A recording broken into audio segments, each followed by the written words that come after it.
Bismillahirrahmanirrahim. Assalamualaikum warahmatullahi wabarakatuh. Perkenalkan, nama saya Novita Juniarti, NIM 1054211082217. Baik, pada kesempatan kali ini saya akan melakukan clinical skill lab, yaitu krikotiroidotomi, di mana krikotiroidotomi adalah tindakan yang dilakukan dengan cara penusukan di membran tiroid untuk membuat jalan nafas untuk membantu oksigenisasi serta ventilisasi pada pasien yang mengalami sumbatan jalan nafas total.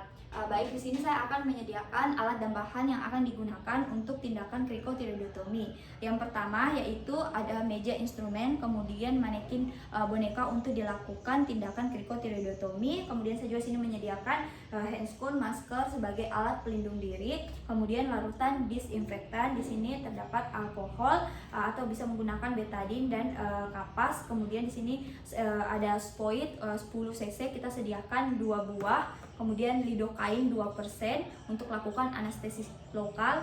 Kemudian kita menyediakan kateter intravena berukuran 12-14, kita sediakan 2 buah. Kemudian pipa berbentuk huruf Y, di mana salah satu ujung pipa nanti akan dihubungkan dengan tabung oksigen serta oksigen. Kemudian sediakan salep antibiotik. Kemudian kapas steril atau pembalut steril. Kemudian kita sini juga menyediakan plester atau kain atau pita kain, kemudian gunting. Selanjutnya di sini saya juga menyediakan NaCl 0,9% atau dapat juga menggunakan Aquades. Kemudian di sini saya juga menyediakan wastafel untuk cuci tangan serta antiseptik. Jadi untuk dilakukan, adapun indikasi dilakukannya tindakan krikotiroidotomi yang pertama yaitu pada pasien yang mengalami sumbatan jalan nafas atas yang nyata. Kemudian yang kedua pada pasien yang diberikan bantuan nafas atau ventilisasi dengan menggunakan backflow mask tapi gagal dilakukan. Baik, di sini saya akan melakukan langkah-langkah krikotiroidotomi. Yang pertama yaitu melakukan persiapan pra pemasangan. Untuk persiapan pra pemasangan di sini yaitu kita menghubungkan pipa yang berbentuk huruf Y dengan oksigen dan tabung oksigen.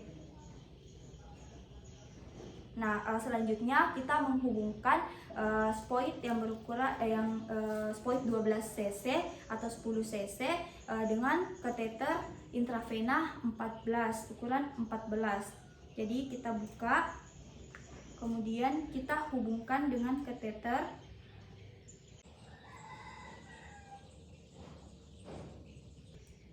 Selanjutnya kita isi spoid atau semprit ini dengan menggunakan cairan 0,9% atau dapat menggunakan Aquades sebanyak 5 cc.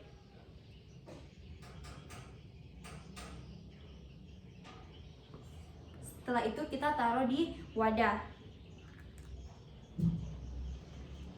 Nah, setelah menyiapkan alat dan bahan, memastikan alat dan bahan yang akan digunakan, selanjutnya di sini saya akan melakukan cuci tangan 6 langkah dan menggunakan handscone serta masker sebagai alat pelindung diri sebelum dilakukan tindakan krikotiroidotomi.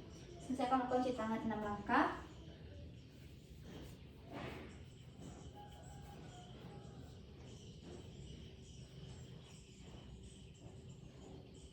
Kemudian menggunakan antiseptik dan menggunakan masker.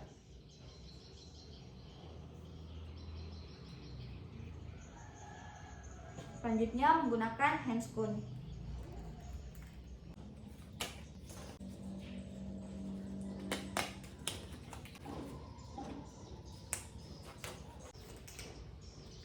Setelah mencuci tangan dan menggunakan alat pelindung diri, selanjutnya saya di sini akan melakukan tindakan krikotiroidotomi. Jadi yang pertama di sini kita lakukan disinfeksi dengan menggunakan alkohol atau dapat menggunakan betadine, yaitu dengan cara sirkuler atau lakukan dari arah dalam ke arah keluar di tempat yang akan dilakukan penyuntikan.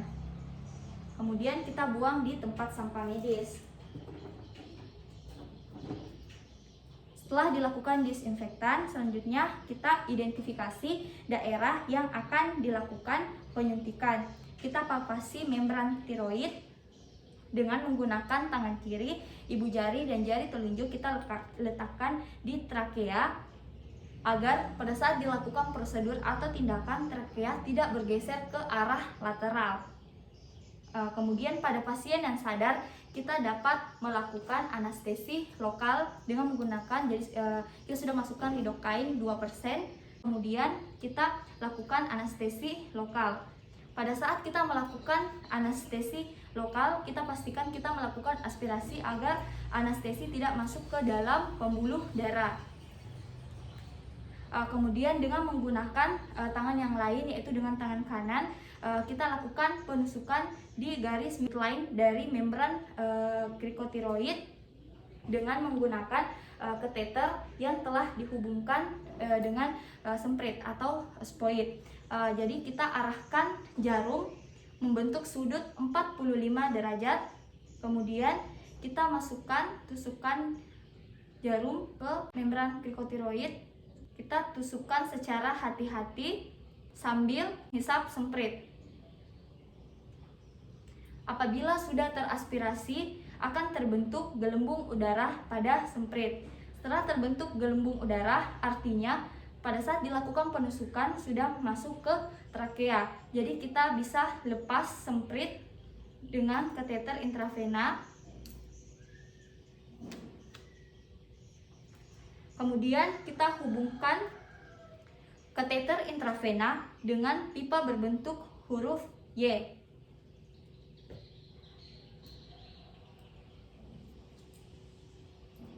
Kemudian untuk memberikan ventilasi dapat dilakukan dengan cara menutup selama 1 detik salah satu ujung pipa, artinya pasien inspirasi. Kemudian kita lepas selama 4 detik, artinya pasien ekspirasi. Kita tutup, buka, tutup, buka. Tindakan ini dapat dilakukan 30-45 menit. Setelah menjamin ventilisasi pasien sudah teratasi, maka di sini kita membersihkan alat dan bahan yang telah digunakan. Jadi alat yang sudah digunakan kita buang di tempat sampah medis. Kemudian kita lepas handscoon yang telah digunakan. Kemudian kita juga buang di tempat sampah medis. Kemudian kita juga lepas masker yang sudah digunakan, buang di tempat sampah medis. Nah, selanjutnya sini saya akan melakukan cuci tangan setelah melakukan tindakan.